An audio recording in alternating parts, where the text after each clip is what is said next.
Hello, dear soul, and welcome to the Light Bear's Library. In today's journal entry, I want to talk about something that's been on my mind for the last couple of months, and something I think that is really important in today's world where there's so much animosity and fighting and, bad energy, right?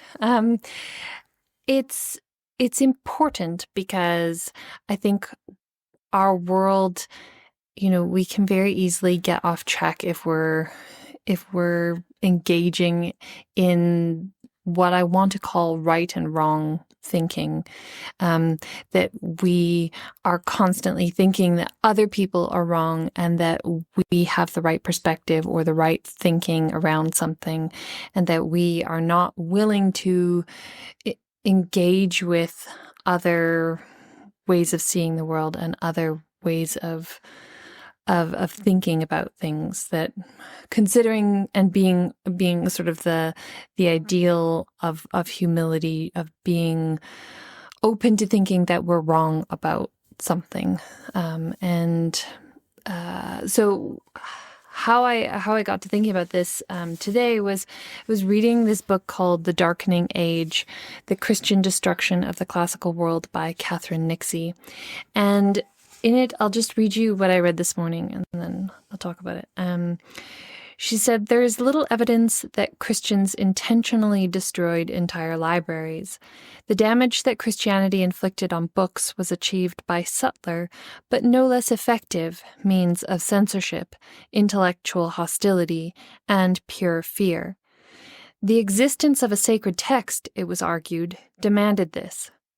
Before, there had been competing philosophical schools, all equally valid, all equally arguable. Now, for the first time, there was right and there was wrong. Now, there was what the Bible said, and there was everything else. And from now on, any belief that was, quote-unquote, wrong could, in the right circumstances, put you in grave danger."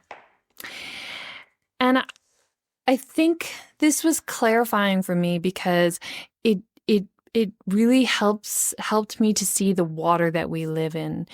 So many of us might not go to church anymore. We might not call ourselves Christians. We live in a much more secular world than our, parents, maybe even grandparents, certainly, and great-great-grandparents or great-grandparents. The further back, the more of a Christian worldview there was. But I think we still swim in Christian waters after,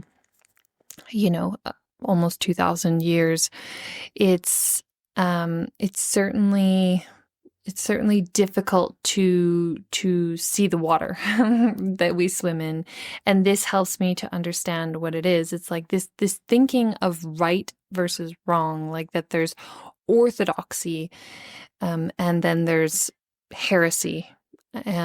Is a very Christian way of looking at the world, and I think that's the water we're still currently swimming in, where there's, this is the right narrative, the right way of thinking about something, the right, expert, and this is the wrong way of thinking about it. This is the wrong expert. This is the, instead of engaging with one another and having conversations and looking at each other's arguments and having a debate and looking at different angles, and it's just kind of, that's where it gets to the danger, what she said about, there was censorship, intellectual hostility, and fear. And that's what there is now, right? There's censorship everywhere, and there's, intellectual hostility. The hostility is real. We can all feel that. And the fear. And if you disagree with what is put forward as, the orthodox way of looking at anything, and I'm not talking about religion now, I'm talking about just,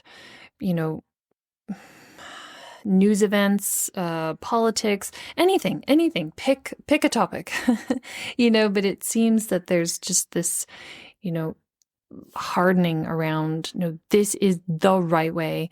And if you don't agree, then you're wrong. You're a heretic. And, and there's some serious consequences or grave danger to, questioning the orthodox view or the orthodox opinion. And, you can be like, yeah, there's danger in it still today. And so, as we can see from what she said there, that's a very Christian way of being in the world, versus before there was so many different philosophies, and they would argue one another, and they would, they created each other by their argumentation. And I think we could use a lot more of that. And I always like to think about personality theory around this kind of topic, because personality theory, I like to think about it with Carl Jung's 8 cognitive functions, that we each have a way of perceiving the world, of taking in information. And some people really rely on their senses, and some people rely on their intuition. We can all do both, but just people rely on different things. So, of course, if you're perceiving things differently, you're going to have a different way of looking at the world. And there are 2 ways of judging or making decisions about the world. We can have feelings, or we can have thoughts about the world. So those are 2 different ways of judging the world.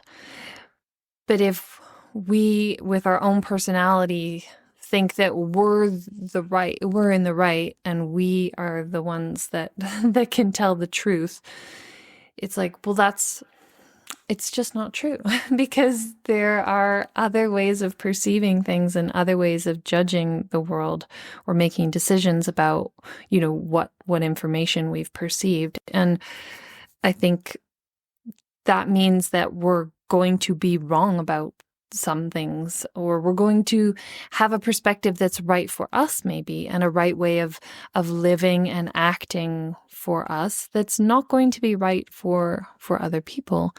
And I think that's just kind of common sense. So I think with that kind of understanding of personality theory, and knowing that we're living in this Christian water of there's a right way of thinking, a right way of feeling, a right way of acting, and then there's a wrong way of thinking, feeling, and acting, whatever. And if we can keep that in mind when we're engaging with others who we think are wrong, to just take a step back to calm our bodies, because sometimes, we just live in this very reactive space, and there's a lot of emotion and a lot of energy, and just to calm our mind, calm our heart, calm our body, and to just think things through, think an argument through, think about the other perspective, how someone could possibly think that, like, I do that. I'm just like, how does, but I try to just see how they maybe got there, and it's a helpful exercise for each one of us to do, to move forward in this world, to be kinder and slower to react, and to just start engaging intellectually with ideas that challenge us, that that we think are wrong, because maybe they're not, maybe they're wrong for us, maybe it's not how we'd like to